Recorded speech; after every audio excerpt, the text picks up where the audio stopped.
Trump প্রশাসন নতুন মেয়াদে ভ্রমণ নিষেধাজ্ঞা বাস্তবায়নের শেষ পর্যায়ে রয়েছে। এটা প্রেসিডেন্ট ট্রাম্পের প্রথম মেয়াদের নিষেধাজ্ঞাগুলোর তুলনায় আরও বিস্তৃত হতে পারে। প্রশাসনের বিভিন্ন ঘনিষ্ঠ সূত্র বলছে, নতুন পরিকল্পনায় কিছু দেশকে পুরোপুরি নিষিদ্ধ করার পাশাপাশি অন্য দেশগুলোর জন্য কঠোর নিয়ম চালু করা হবে। নিউ ইয়র্ক টাইমস জানিয়েছে, প্রস্তাবিত খসড়া অনুযায়ী একটি রেড লিস্ট তৈরি করা হয়েছে। এতে অন্তর্ভুক্ত দেশগুলোর নাগরিকদের আমেরিকায় প্রবেশ পুরোপুরি নিষিদ্ধ থাকবে। এই তালিকায় প্রথম দফার ট্রাম্প নিষেধাজ্ঞায় থাকা দেশগুলোর পাশাপাশি নতুন কিছু দেশ যুক্ত হতে পারে। বর্তমান এই রেড লিস্ট এ Cuba, Iran, Libya, North Korea, Somalia, Sudan, Syria, Venezuela এবং ইয়েমেন অন্তর্ভুক্ত রয়েছে। নতুন নিষেধাজ্ঞায় আফগানিস্তানকেও যুক্ত করা হতে পারে বলে জানা গেছে।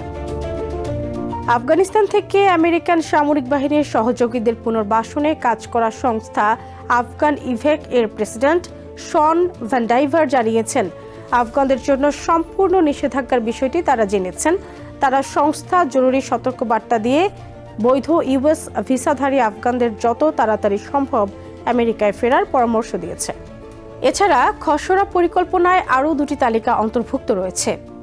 অরেঞ্জ লিস্ট এই তালিকাভুক্ত দেশগুলোর নাগরিকদের জন্য সম্পূর্ণ নিষেধাজ্ঞা জারি করা না হলেও কঠোর বিধিনিষেধ আরোপ করা হবে। কিছু নির্দিষ্ট ক্যাটাগরির ভিসা, যেমন ব্যবসায়িক ভ্রমণের অনুমতি থাকতে পারে, কিন্তু পর্যটন বা অভিবাসন নিষিদ্ধ করা হতে পারে। ভিসার মেয়াদ কমিয়ে আনার পাশাপাশি আবেদনকারীদের জন্য কঠোর ইন্টারভিউ প্রক্রিয়াও চালু করা হতে পারে। ইয়েলো লিস্ট এই তালিকায় থাকা দেশগুলোকে 60 দিনের সময়সীমা দেওয়া হবে তাদের নিরাপত্তা ব্যবস্থা উন্নত করার জন্য। যদি তারা নির্ধারিত সময়ের মধ্যে আমেরিকা সরকারকে পর্যাপ্ত তথ্য সরবরাহ না করে এবং অন্যান্য নিরাপত্তা শর্ত পূরণে ব্যর্থ হয়, তবে তাদের আরও কঠোর নিষেধাজ্ঞার মুখোমুখি হতে পারে। ভিসাধারী ও গ্রিন কার্ডধারীদের অনিশ্চয়তা। নতুন নিষেধাজ্ঞার অধীনে যারা এরই মধ্যে বৈধ আমেরিকান ভিসা পেয়েছেন, তাদের উপর এটি প্রভাব ফেলবে কিনা তা এখনো স্পষ্ট নয়। বিশেষ করে আফগানিস্তানের নাগরিকদের জন্য, যারা ইউএস বাহিনীর সহযোগী হিসেবে যুক্ত ছিলেন এবং পুনর্বাসনের অপেক্ষায় রয়েছেন, তাদের ভবিষ্যৎ অনিশ্চয়তার মুখে পড়তে পারে।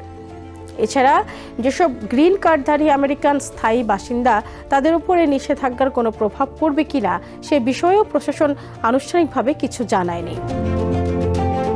নির্বাহী আদেশের মাধ্যমে প্রক্রিয়া শুরু।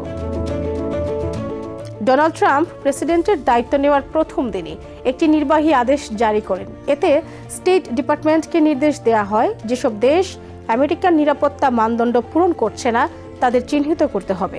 এর জন্য 60 দিনের মধ্যে একটি প্রতিবেদন জমা দিতে বলা হয়েছে। State department, department of homeland security, justice department এবং গোয়েন্দা সংস্থাগুলো একসঙ্গে এই প্রতিবেদনের উপর কাজ করছে। প্রাথমিক পর্যায়ে আমেরিকান দূতাবাস ও আঞ্চলিক বিশ্লেষকদের মতামত নেওয়া হচ্ছে, যাতে কূটনৈতিক ও নিরাপত্তার দিকগুলো বিবেচনায় রাখা যায়। বিতর্কিত ইতিহাস। ডোনাল্ড ট্রাম্পের প্রথম দফায় জারি করা ভ্রমণ নিষেধাজ্ঞার শিকড় তার 2015 সালে নির্বাচনী প্রচারে থাকা মুসলিম নিষেধাজ্ঞা নীতির সঙ্গে জড়িত। ক্ষমতা গ্রহণের পর তার প্রশাসন মুসলিম সংখ্যাগরিষ্ঠ দেশগুলোর উপর নিষেধাজ্ঞা আরোপ করে। পরে নিম্ন আয়ের ও অশ্বেতাঙ্গ বিভিন্ন দেশের উপর পর্যন্ত সম্প্রসারণ করা হয়। 2017 সালে প্রথম নিষেধাজ্ঞা কার্যকর করার পরপরই আমেরিকার বিমানবন্দরে ব্যাপক বিশৃঙ্খলা সৃষ্টি হয়। হাজারো ভ্রমণকারী আটকে পড়েন এবং দেশব্যাপী বিক্ষোভ শুরু হয়। আদালতে একাধিক চ্যালেঞ্জের সম্মুখীন হওয়ার পর কিছু সংশোধন এনে ট্রাম্প প্রশাসন চূড়ান্তভাবে সুপ্রিম কোর্টের অনুমোদন লাভ করে। 2021 সালে প্রেসিডেন্ট জো বাইডেন দায়িত্ব নেওয়ার পর ট্রাম্পের ভ্রমণ নিষেধাজ্ঞাগুলো প্রত্যাহার করে নেন।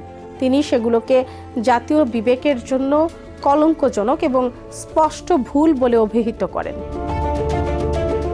রাজনৈতিক প্রতিক্রিয়া। নতুন ভ্রমণ নিষেধাজ্ঞার প্রস্তাব ব্যাপক প্রতিক্রিয়া তৈরি করেছে।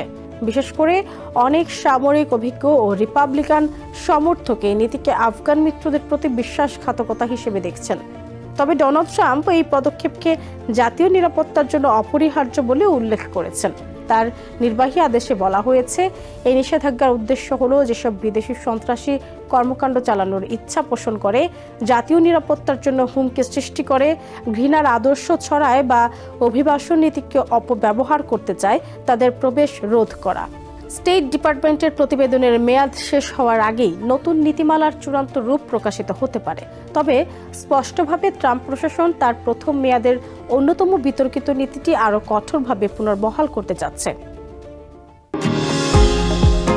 নিউ ইয়র্ক থেকে সম্প্রচারিত TVN 24 টেলিভিশন বিশ্বজুড়ে বাঙালির কণ্ঠস্বর।